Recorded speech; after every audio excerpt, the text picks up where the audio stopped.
और सीधे रुख करते हैं, उत्तर प्रदेश सरकार के प्रेस कॉन्फ्रेंस चल रही है। उसकी जांच की गई। अभी तक प्रदेश में जो पूल लगाए जा रहे थे उसमें 5 सैंपल्स को एक साथ पूल किया जा रहा था। अब टेस्टिंग लैबोरेटरीज ने ये निर्णय लिया है कि प्रथम चरण में वो 5 से बढ़ाकर अब 10 सैंपल्स का पूल लगाएंगे और उसके पश्चात उसको और बढ़ाएंगे। आईसीएमआर के द्वारा 25 तक सैंपल को पूल करने की अनुमति प्रदान कर दी गई है। हमारी जो सर्वेलेंस की टीम्स लगातार कार्य करती हैं, उनके द्वारा 75,006 टीमों ने अभी तक काम किया है, हॉटस्पॉट के एरिया में और उसके अलावे भी दूसरे इलाकों में। उनमें 61,92,280 घरों का सर्वेक्षण किया गया। 3,07,34,222 लोगों का सर्वेक्षण इन टीमों के द्वारा किया गया है और लक्षणों के आधार पर उसमें परीक्षण की या सलाह देने की कार्रवाई की गई है। जो प्रवासी कामगार निरंतर प्रदेश में आ रहे हैं, उनका आप जानते हैं कि थर्मल स्क्रीनिंग के बाद जो लक्षण रहित होते हैं उनको 21 दिन के होम क्वारंटाइन में भेजा जाता है और उनके लिए एक ग्राम निगरानी समिति और मोहल्ला निगरानी समिति बनाई गई है ताकि उनका होम क्वारंटाइन बिल्कुल कड़ाई के साथ सुनिश्चित किया जा सके। इन निगरानी समितियों की इस समय बहुत बड़ी भूमिका है, क्योंकि जो प्रवासी हमारे प्रदेश में आ रहे हैं उनमें से कई जनपदों में इन्फेक्शन के प्रकरण भी सामने आ रहे हैं। ये चाहिए जो भी प्रवासी कामगार हैं वो यदि होम क्वारंटाइन में भेजे गए हैं तो इसका पालन वो कड़ाई से करें और अपने घर में भी अपने बुजुर्गों से, जिन लोगों को पहले से कोई बीमारी हो उनसे अथवा गर्भवती महिलाओं से वो दूरी बनाए रखें ताकि उनमें किसी प्रकार का संक्रमण न जाने पाए। एक व्यवस्था हम लोगों ने प्रवासी कामगारों के लिए ये भी किया है कि जो हमारी आशा वर्कर होती हैं वो इन प्रवासी कामगारों के घर पे जाके उनका हालचाल पूछती हैं और उनके हालचाल के आधार पर फिर उसकी डेटा एंट्री होती है सर्वेक्षण के आधार पर और फिर उस पर आगे चिकित्सा विभाग कार्रवाई करता है। अब तक आशा वर्कर्स के द्वारा 2,62,638 प्रवासी कामगारों का सर्वेक्षण किया जा चुका है, जिसमें से 305 लोग किसी न किसी लक्षण वाले मिले हैं, जिनमें कि कोई सर्दी खांसी जुकाम या सांस लेने में तकलीफ आदि, और इन सबों का सैंपल लेकर के इनका परीक्षण करवाया जा रहा है। यह कार्य निरंतर चल रहा है। जो हमारे निजी चिकित्सकों ने और जो निजी नर्सिंग होम हैं, अस्पताल हैं, उन्होंने माननीय मुख्यमंत्री जी से अनुरोध किया था कि उनके नर्सिंग होम के रजिस्ट्रेशन को, क्योंकि इस संक्रमण के काल में उनके द्वारा फॉर्म इत्यादि भरने के और कार्रवाई सब संभव नहीं हो पा रही है, उसे 6 महीने के लिए बढ़ा दिया जाए। उसके आदेश जारी कर दिए गए हैं। पहले भी उनका जो नर्सिंग होम का रजिस्ट्रेशन था वो 30 जून तक बढ़ा दिया गया था। अब उसे 31 दिसंबर तक के लिए प्रदेश में सभी नर्सिंग होम और चिकित्सालयों का, निजी चिकित्सालयों का पंजीकरण स्वमेव बढ़ा दिया गया है। आरोग्य सेतु ऐप का लगातार हम प्रयोग कर रहे हैं, उपयोग में ला रहे हैं और जो भी उससे अलर्ट जनरेट हो रहे हैं उनको हमारे कंट्रोल रूम से लगातार फ़ोन किया जा रहा है। अब तक 6,500 से अधिक लोगों को यहाँ से फ़ोन से उनका संपर्क करके हालचाल पूछा गया है। इनमें से 14 लोग ऐसे उनमें मिले हैं जिनको कि परीक्षण के बाद वो पॉजिटिव पाए गए, वो अस्पतालों में भर्ती हैं, उनकी चिकित्सा हो रही है। और 58 लोग ऐसे उसमें हैं जिन्होंने बताया कि उन्हें किसी न किसी प्रकार की कोई पहले से बीमारी है, उनको सलाह दी गई है कि वो संक्रमण से बचें। इसके अलावा अन्य सभी लोगों ने, काफ़ी लोगों ने ये बताया है कि वो सतर्क हैं और उनको अभी कोई इस समय समस्या नहीं है। आपके माध्यम से एक बार फिर से मैं दोहराना चाहता हूँ कि इस संक्रमण का वर्तमान में कोई वैक्सीन अथवा कोई दवा नहीं है। इससे हम सतर्क रह के अपना बचाव कर सकते हैं और वही सबसे सशक्त माध्यम है। इसके लिए साबुन और पानी से बार बार हाथ धोना, अपने मुंह और नाक को, चेहरे को फेस कवर से ढक कर रखना, चाहे आप किसी मास्क से ढकें या गमछा, रुमाल, दुपट्टे से आप उसको ढकें, लेकिन जब भी आप सार्वजनिक स्थल में जाएं तो अपने मुंह और नाक को ढक कर रखें और सोशल डिस्टेंसिंग मेंटेन करें। कहीं भी आप सार्वजनिक जगह में हो तो लोगों से 2 गज की दूरी मेंटेन करें,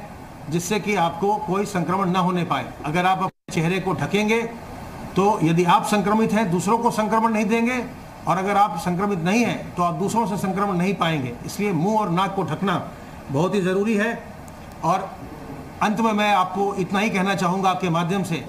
कि सबसे ज़रूरी बात यह है कि हम अपने बुज़ुर्गों को, जिन लोगों को पहले से कोई बीमारी है उनको, गर्भवती महिलाओं को, उनसे हम दूर रहें, उन्हें हम बचाएं, उन्हें किसी प्रकार से संक्रमण न हो, ये हमारा प्रयास होना चाहिए। क्योंकि जो भी समस्या आ रही है ये देखा जा रहा है कि इन्हीं लोगों में संक्रमण होने पर इनकी तबीयत ज़्यादा खराब होती है, इसलिए इनका हमको विशेष ध्यान रखना है। अब मैं अनुरोध करूंगा अपर मुख्य सचिव गृह से कि वो आगे की बातें बताएंगे।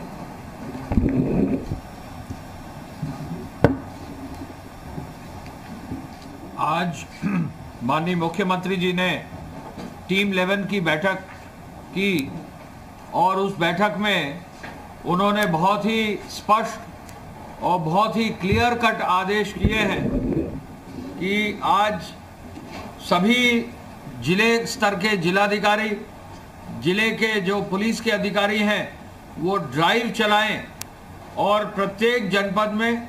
जो भी लोग पैदल चल रहे हैं, जो भी लोग साइकिल से चल रहे हैं, जो भी लोग कहीं किसी ट्रक पर चढ़ गए हैं, उनको वहाँ चलने न दें, उतारें, उनकी प्रॉपर भोजन पानी की व्यवस्था सुनिश्चित करें और फिर क्वारंटाइन सेंटर ले जाकर उनको विशेष रूप से जो है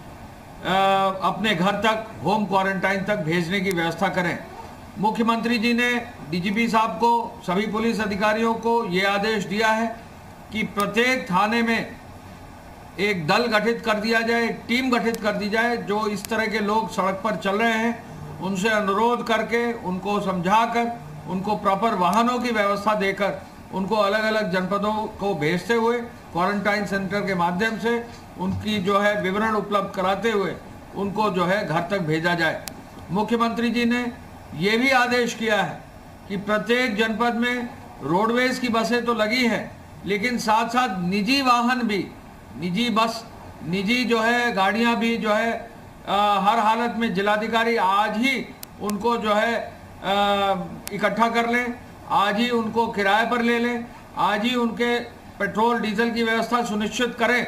और प्रत्येक दशा में पर्याप्त वाहन जिले स्तर पर, थाने स्तर पर उपलब्ध करा दें, जिससे ऐसे जो भी लोग जा रहे हैं, पैदल चल रहे हैं, उनकी सहूलियत के लिए, उनकी व्यवस्था के लिए एक व्यवस्था बन जाए और उनको प्रॉपरली जो है क्वारंटाइन सेंटर भेजकर भोजन पानी आदि कराकर, हेल्थ स्क्रीनिंग कराकर फिर उनको घर पर क्वारंटाइन के लिए भेजा जाए। मुख्यमंत्री जी ने एक विशेष आदेश आज ये भी किया है और ये बहुत ही एक विशेष उनका जो है कह लीजिए उनका एक प्यार है उनका कि जो भी हमारे श्रमिक, जो भी हमारे पैदल चलने वाले व्यक्ति, कहीं भी जो है बॉर्डर पर कोई भी व्यक्ति अगर आ रहा है तो हम लोग प्रयास करें कि उनको एक पानी की बोतल जरूर दिला दें, यथासंभव भोजन की व्यवस्था भी जरूर करा दें। तो प्रदेश के बॉर्डर पर जो भी लोग आ रहे हैं उनको एक सम्मानजनक तरीके से जो है उनको आमंत्रित करके, सम्मानजनक तरीके से जो उनकी व्यवस्था कराकर, जो भी पैदल चल रहे हैं या जो भी साइकिल से हैं उनको बसों से, और झांसी से, सहारनपुर से अब ट्रेन चालू कर दी गई है, ट्रेन और बस से जो है उनको अपने गृह जनपद भेजने की व्यवस्था की जाए। आपको मालूम है कि पूरे प्रदेश में अब तक 380 ट्रेनें जो है आज अभी इस समय तक आ चुकी हैं और मुझे बताने में खुशी है कि मुख्यमंत्री जी का आदेश था कि पूरे प्रदेश में जहां संभव हो वहां उस जनपद में ट्रेन के रुकने की व्यवस्था, ट्रेन को उतारने की व्यवस्था की जाए। तो अब 48 जनपदों में ट्रेन के स्टेशन पर बाहर से आने वाले कामगारों को, श्रमिकों को उतारा जा रहा है। रेलवे के विभाग ने डीआरएम्स ने, वो यहाँ के जो सीनियर ऑफिसर्स हैं, चेयरमैन रेलवे बोर्ड ने, सभी ने बहुत सहयोग दिया है। और रेल विभाग पूरे प्रदेश में, उत्तर प्रदेश में सबसे ज़्यादा गाड़ियाँ रेल की जो है रेल के पूरी रेक्स जो है उपलब्ध करा रही है। अब तक 380 ट्रेन जो आई हैं उसमें आगरा में आई हैं, कानपुर में आई हैं, लखनऊ में 34 ट्रेनें अभी तक जो है भिन्न भिन्न जनपदों, भिन्न भिन्न प्रदेशों से आई हैं। जौनपुर जैसे ज़िले में 25 ट्रेनें आ गई हैं। गोरखपुर में पूरे देश में रिकॉर्ड है कि गोरखपुर में 57, एक ज़िले में 57 ट्रेनें आई हैं। ये कहीं भी किसी भी प्रदेश में किसी जनपद में इतनी अधिक ट्रेनें नहीं आई होंगी। बलिया में 14 ट्रेनें आ गई हैं, प्रयागराज में 25 ट्रेनें आ गई हैं, 18 ट्रेनें वाराणसी में आ गई हैं, 13 ट्रेनें आजमगढ़ में आ गई हैं, गोंडा में जैसे ज़िले में 25 ट्रेनें आ गई हैं। इसके साथ साथ बस्ती में 12 ट्रेनें आ गई हैं। देवरिया जैसे जनपद में अभी हमने नया स्टेशन खोला है, वहाँ भी 7 ट्रेनें आ गई हैं। कुल मिला के 380 ट्रेनें आ गई हैं। और अब आगे आने वाले समय में लगभग 626 कुल ट्रेनों की व्यवस्था हमने सहमति दे दी है, जिसमें से 380 आ गई हैं। लगभग 250 ट्रेनों की सहमति भिन्न भिन्न प्रदेशों में है। माननीय मुख्यमंत्री जी ने आज जब समीक्षा की तो ये पाया कि 1 मार्च से 30 अप्रैल तक हमारे प्रदेश में 6.5 लाख लोग अलग अलग प्रांतों से आए हैं। विशेष रूप से दिल्ली से और दिल्ली के बॉर्डर से जो है एक जो पूरा अभियान रोडवेज की बसों का चलाया गया, सब मिलाकर 6.5 लाख लोग आए हैं। आज की तारीख तक 6.5 लाख लोगों के साथ साथ 4,70,000 केवल ट्रेन से लोग आए हैं। इसके साथ साथ जो बसों की व्यवस्था की गई, हरियाणा से बस की गई, मध्य प्रदेश से बस की गई, राजस्थान से बसें की गई, उत्तरांचल से बसें की गई, कोटा के छात्रों के लिए विशेष बसें की गई। इसके साथ साथ प्रयागराज की बसों को भी लगाया गया। कुल मिलाकर बसों के माध्यम से 70,000 लोग जो है अलग से उनको लाया गया है। और निरंतर प्रतिदिन राजस्थान और हरियाणा से बसों से लगभग 100 से 200 बसों से लगभग 5 से 7,000 लोग निरंतर प्रतिदिन आ रहे हैं। तो एक और 6.5 लाख लोग 30 अप्रैल तक आए, 4,70,000 लोग अभी ट्रेन से आ चुके हैं, 70,000 लोग कम से कम बसों से आ चुके हैं और लगभग 1.5 लाख से अधिक ही लोग जो है अपने निजी वाहन से जो बॉर्डर से आए हैं। कुल मिलाकर 13.5 लाख लोग उत्तर प्रदेश में आज तक आ चुके हैं, जिनको अलग अलग जनपदों में ले जाकर, अलग अलग जनपदों में क्वारंटाइन सेंटर ले जाकर उनकी पूरा जो है खाने और पानी की, पीने पानी की व्यवस्था करके, उनकी पूरी मेडिकल चेकअप करके, उनका डेटाबेस तैयार करके, उनका स्किलिंग का डेटाबेस तैयार करके उनको होम क्वारंटाइन भेजते हुए, होम क्वारंटाइन में जाने के बाद गांव समिति में जो निगरानी समिति है उनके जो है उनको सूचना देकर उनके माध्यम से पूरे प्रदेश में व्यवस्था की जा रही है। 13.5 लाख लोग हमारे प्रदेश में अब तक आ चुके हैं। ये रिकॉर्ड है, पूरे देश में सबसे अधिक लोग जो है उत्तर प्रदेश में आए हैं। 380 ट्रेनें जो आई हैं, आज एक नया रिकॉर्ड हुआ है। गुजरात राज्य से 201 ट्रेन, 201 ट्रेन आज तक आ चुकी हैं। महाराष्ट्र से 72 आ चुकी हैं, कर्नाटक से 13, पंजाब से 67 ट्रेन आ चुकी हैं, केरल जैसे राज्य से भी 5 ट्रेनें आ चुकी हैं, तेलंगाना जैसे राज्य से 5 ट्रेनें आ चुकी हैं, आंध्र प्रदेश से 2, राजस्थान से हमारी निरंतर ट्रेनें आ चुकी हैं 7, तमिलनाडु से 3, मध्य प्रदेश से 2 और गोवा राज्य से भी हमारे लिए 1 ट्रेन आ चुकी है और आगे भी गोवा से भी ट्रेनें आएंगी। हमको बताने में खुशी है कि आज जैसा कल मुख्यमंत्री जी ने आदेश दिया था दिल्ली से ट्रेन चलाने के लिए, आज 4 ट्रेनें दिल्ली से चल रही हैं जो वाराणसी और गोरखपुर जाएंगी। दिल्ली के स्टेशनों से 4 ट्रेनें दिल्ली के माध्यम से सीधे उत्तर प्रदेश के निवासियों के लिए चल रही हैं। आज ही नोएडा से, गाजियाबाद से कुछ ट्रेनें बिहार सरकार ने सहमति दी है। बिहार के लिए नोएडा और गाजियाबाद से ट्रेनें चल रही हैं। उत्तर प्रदेश के लिए भी आज ही और गाजियाबाद में और नोएडा में ट्रेनें जो उत्तर प्रदेश के निवासी वहाँ हैं वो भी हमारे पूर्वांचल के क्षेत्र के जो रहने वाले हैं उनके लिए भी ट्रेन चल रही हैं। इतनी अधिक संख्या में जो ये ट्रेन चली हैं, ये एक रिकॉर्ड है और इस रिकॉर्ड में मैं कह सकता हूं कि आने वाले समय में हमारा प्रदेश सजग है। मुख्यमंत्री जी का मार्गदर्शन पल प्रतिपल मिल रहा है, चाहे वो व्यक्ति बॉर्डर पर हो, चाहे वो व्यक्ति बस से आ रहा हो, चाहे वो व्यक्ति ट्रेन से आ रहा हो, कोई भी साधन से आ रहा है, उनका एक ही आदेश है कि सम्मान से व्यवस्था के अनुरूप मेडिकल चेकअप करा के पूरा क्वारंटाइन सेंटर ले जाके घर तक पूरा उनको निःशुल्क पूरा पहुंचाया जाए। बॉर्डर पर जो पानी पीने की व्यवस्था है, भोजन की व्यवस्था, ये एक नायाब व्यवस्था होगी और हमारी कोशिश होगी कि प्रदेश के जितने भी बॉर्डर हैं, मुख्यमंत्री जी के आदेश का पालन जल्दी से जल्दी कर दिया जाए। आपको मालूम है कि पूरा यूपी एसआरटीसी का बेड़ा जो है सभी लोगों को घर पहुंचाने में, घर तक लाने में लगा दिया गया है। आज की तारीख में लगभग 9,267 बसें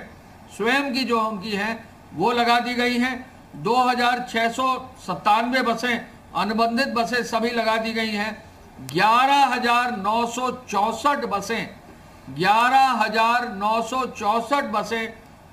यूपी एसआरटीसी ने सभी श्रमिकों को, कामगारों की व्यवस्था के लिए लगाई हैं। जनपदों में ट्रेन से लाने के लिए, बॉर्डर से लाने के लिए, कहीं भी शहीद पथ के कोने पर अगर कहीं लोग इकट्ठा हो गए हैं, उनको उठाने के लिए इन बसों का इस्तेमाल किया जा रहा है और बहुत अधिक संख्या में बसें जो है व्यवस्थित रूप से सभी लोगों को ला रही हैं। मुख्यमंत्री जी ने कल ये भी आदेश दिया है कि जो भी बसें चले इनकी प्रॉपर चेकिंग हो, इनमें मास्क दिए जाए, इनमें ग्लव्स दिए जाए, जो कर्मचारी ड्राइवर्स हैं उनको सबकी व्यवस्था की जाए, सैनिटाइजर हर बस में स्थापित किया जाए और बस नियंत्रित रूप से चले, इसकी बहुत ही व्यवस्थित चेकिंग करने का निर्देश उन्होंने यूपीएसआरटीसी के अधिकारियों को दिया है। मैं ये भी आपको बताना चाहूँगा कि जो व्यक्ति यहाँ हमारे क्वारंटाइन सेंटर में आ रहे हैं, इनका डेटाबेस जो है सबसे बड़ा डेटाबेस हमारे प्रदेश का होगा पूरे देश में। मुख्यमंत्री जी ने कहा है कि आदरणीय प्रधानमंत्री जी का जो पैकेज आया है, जो वित्त मंत्री जी निरंतर अलग अलग श्रेणी के सभी लोगों के लिए जो लाभ घोषित करती जा रही हैं, उसके क्रम में ये डेटाबेस आएगा। इस डेटाबेस का इस्तेमाल करके सभी लोगों के लिए राहत पैकेज के अंतर्गत जो भी सहायता, सहूलियत, जो भी कल्याणकारी योजनाएं हैं, सभी को जो है आगे बढ़ाकर लोगों को लाभ दिया जाए। और चूंकि प्रत्येक व्यक्ति का मोबाइल नंबर, प्रत्येक व्यक्ति का अकाउंट डिटेल्स, प्रत्येक व्यक्ति का नाम, पता, प्रत्येक व्यक्ति का स्किल भी मिल जा रहा है, तो इसका बहुत सारा लाभ जो है प्रदेश को मिलेगा। मुख्यमंत्री जी का मार्गदर्शन है कि इसको हम और आगे बढ़ाएंगे। मुख्यमंत्री जी ने ये भी कहा है कि जो भी ट्रेन से हमारे लोग और परिवहन निगम के बसों से आ रहे हैं, वहाँ किसी भी सूरत में कोई भी किसी भी व्यक्ति के सम्मान में कमी ना हो, हर व्यक्ति का सम्मान पूरा रहे, हर कर्मचारी सम्मान पूर्वक जो है सबको आगे ले जाए, हर व्यक्ति की प्रॉपर चिकित्सकीय व्यवस्था हो और साथ साथ सबके लिए जो है ड्राइवर और सुरक्षाकर्मी के लिए भी जो है मास्क और ग्लव अनिवार्य हो, ये आदेश उन्होंने किया है। क्वारंटाइन सेंटर्स का आज पुनः उन्होंने रिव्यू किया। क्वारंटाइन सेंटर में सफाई, क्वारंटाइन सेंटर में भोजन की व्यवस्था, क्वारंटाइन सेंटर में चेकअप की व्यवस्था के लिए भी स्वास्थ्य विभाग को उन्होंने निर्देश दिया है कि और अधिक medical teams in quarantine centre में लगा दी जाए। आपको मालूम है कि एक दिन में लगभग 70 ट्रेनें जो है आज आएंगी, 70 तो ऐसे में एक ही दिन में पूरे प्रदेश में कम से कम ट्रेन से केवल 1 लाख से अधिक लोग आएंगे। इतनी बड़ी संख्या में जो लोग आते हैं, इनके मेडिकल चेकअप के लिए व्यापक रूप से एक व्यवस्था करनी पड़ती है। उस कार्य को भी करने को व्यवस्थित रूप से करने का निर्देश उन्होंने दिया है। मुख्यमंत्री जी ने आदेश किया था जो वरिष्ठ आईएएस और पीसीएस अधिकारी हैं वो प्रत्येक क्वारंटाइन सेंटर जाएंगे। ये व्यवस्था चल रही है। मुख्यमंत्री जी ने अग्रिम आदेशों तक इन अधिकारियों को ये निर्देश दिया है कि वो जिले में ही रहेंगे और जिले में ही क्वारंटाइन सेंटर्स में, चूंकि भारी संख्या में लोग आ रहे हैं, उनका निरीक्षण करते हुए जो भी सहयोग होगा वहाँ के जिला प्रशासन को कमिश्नर के मार्गदर्शन में काम करते रहेंगे। मुख्यमंत्री जी ने पुलिस पेट्रोलिंग के लिए विशेष निर्देश दिया है कल रात में उन्होंने गृह विभाग में मुझे और डीजीपी साहब को कहा है कि जो भी मेजर रोड्स हैं उन पर जो है निरंतर पुलिस के पेट्रोल चालू किए जाए। आज डीजीपी साहब 4:30 बजे इसकी वीसी भी सभी पुलिस अधिकारियों के साथ कर रहे हैं कि किसी भी सूरत में कहीं भी पेट्रोलिंग करते वक्त अगर लोग पाए जाते हैं तो उनको व्यवस्थित रूप से घर तक पहुंचाने की व्यवस्था की जाए। मुख्यमंत्री जी ने L1 L2 अस्पतालों में और मजबूती से कार्य करने का निर्देश दिया है। अभी L2 अस्पतालों में ऑक्सीजन की व्यवस्था का निर्देश दिया था, लेकिन अब उन्होंने एक नया आदेश दिया है, एक अपग्रेडेशन किया है कि L1 के अस्पताल में भी 10 बेड ऑक्सीजन के हों, L1 के बेसिक अस्पताल में भी ऑक्सीजन की व्यवस्था हो, ये आदेश भी उन्होंने दिया है। टेस्टिंग के बारे में हमारे स्वास्थ्य सचिव साहब ने बताया, इसको निरंतर बढ़ाया जा रहा है और रिकॉर्ड टेस्टिंग प्रतिदिन प्रदेश में की जा रही है। टेस्टिंग से ही हम पता लगा सकते हैं कि कहां पर हमको और अधिक मेहनत करने की ज़रूरत है। ये काम भी बहुत आगे तेज़ी से चल रहा है और इसके साथ साथ एम्बुलेंस और एम्बुलेंस के चालकों और उनके सहायकों की व्यवस्था भी सुचारू रूप से करने का निर्देश दिया है। PPE किट प्राइवेट अस्पतालों तक पहुँचे, प्राइवेट अस्पतालों की OPD चालू हो, इस ओर भी उन्होंने विशेष रूप से निर्देश दिया है और ये भी कहा है कि किसी भी सूरत में प्राइवेट अस्पतालों की इमरजेंसी में किसी भी जो है व्यक्ति को दिक्कत ना हो, किसी भी मरीज को दिक्कत ना हो, किसी भी व्यक्ति को कहीं भी इमरजेंसी में परेशानी ना हो, किसी भी रोगी को इमरजेंसी से लौटना ना पड़े, ये एक आदेश उन्होंने बहुत मजबूती से इम्प्लीमेंट करने का आदेश दिया है। नोएडा, ग्रेटर नोएडा में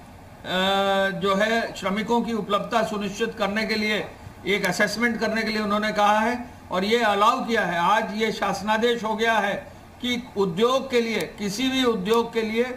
किसी भी जगह यदि उसको कहीं प्रदेश के अंदर से कहीं और से मजदूर लाने हैं, कहीं और से टेक्निकल स्टाफ लाना है, तो जिलाधिकारियों को ये अधिकार दे दिया गया है कि अगर कुछ लोग जो है गोरखपुर में बैठे हैं, 50 या 55 मजदूर बैठे हैं, जिनको अगर लखनऊ में आकर काम करना है तो ये अनुमति भी दी जा सकती है कि एक जिले से दूसरे जिले तक जो कुशल श्रमिक हैं, जो स्किल स्टाफ है, टेक्निकल स्टाफ हैं, उनको अलाउ जिलाधिकारी कर सकते हैं। इसी तरह नोएडा, ग्रेटर नोएडा में यदि बाहर से कहीं से श्रमिक लाने की आवश्यकता है तो इसकी भी अनुमति अब शासनादेश के तहत, मुख्य सचिव के शासनादेश के तहत दे दी गई है।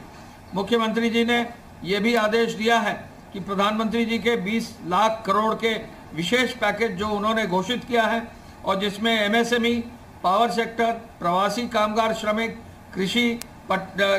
के क्षेत्र में, पटरी व्यवसाय के लिए, युवाओं के लिए, छात्रों के लिए, जो अलग हर वर्ग के लोगों को जो राहत दी जा रही है, इसके अंतर्गत, राहत के अंतर्गत जल्दी से जल्दी हर विभाग, जो भी उसके अपर मुख्य सचिव और प्रमुख सचिव हैं, वो कल्याणकारी योजनाएं बनाएं और भारत सरकार के पैकेज के अनुरूप उनके प्रस्ताव को देकर स्वीकृत कराने की कार्रवाई जल्दी से जल्दी करें और जमीनी स्तर पर उठाते हुए ऐसे लाभार्थियों को लाभ जरूर दिलवाएं। सरकार बता रही है किस तरह से आगे वो रोड मैप बनाकर चल रही है ताकि मजदूरों को मदद मिल सके और पुलिस की पेट्रोलिंग बढ़ाएं ताकि आम आदमी को भी इसमें सहूलियत मिल सके। एक छोटा सा ब्रेक।